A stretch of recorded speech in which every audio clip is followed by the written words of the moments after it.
The question, "Who am I?" can bring on a series of thoughts, emotions, and feelings, but what if you don't know how to answer?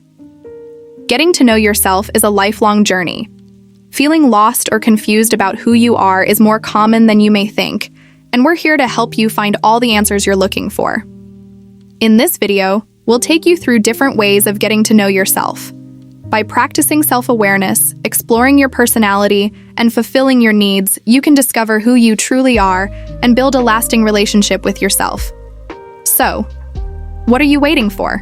We have an identity to find. Things you should know. 1. Question your thoughts, goals, and self-image to uncover how you view yourself. 2.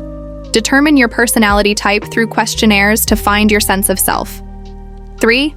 Set boundaries for yourself to fulfill your wants, needs, relationships, and goals.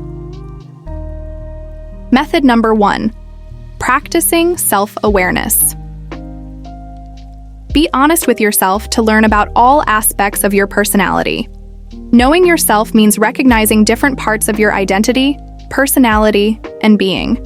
The goal is not to criticize yourself, but to acknowledge all sides of your personality.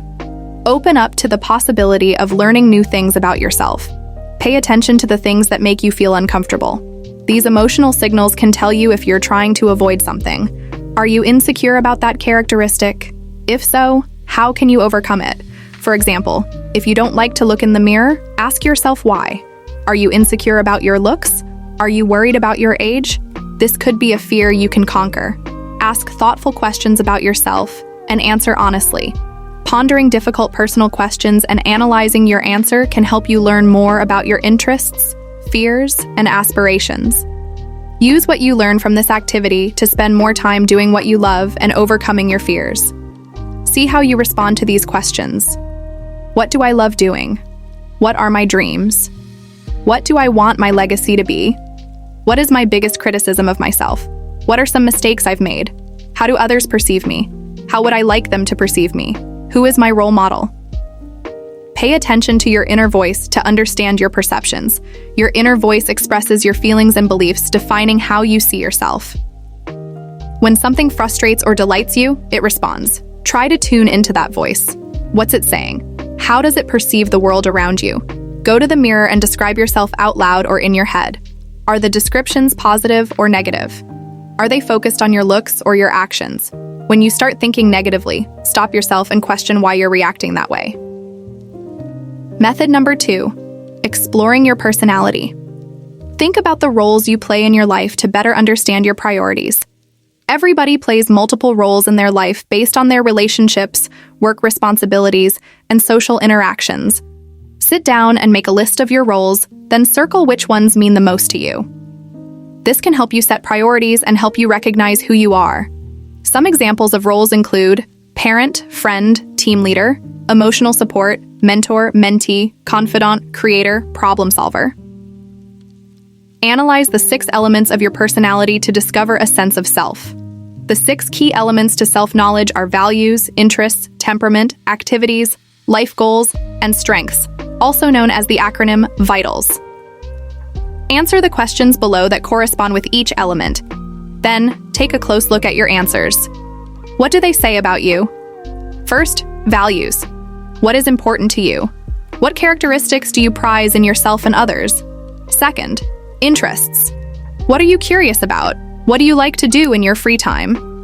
Third, temperament. What 10 words describe you best? How do you handle difficult situations or confrontations? Fourth, activities.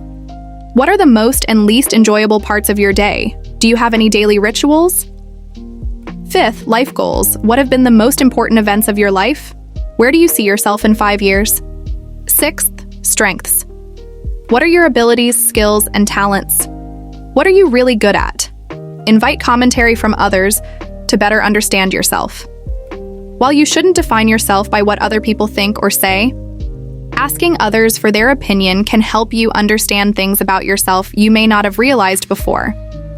Start by asking loved ones how they would define your personality or characteristics. This can open up meaningful discussion and help you see yourself from someone else's perspective. If you're comfortable, ask your boss, mentor, or acquaintances about how they see you as an employee. If you disagree with anyone's observations, that's okay. Take every comment with a grain of salt and acknowledge that you're ever evolving.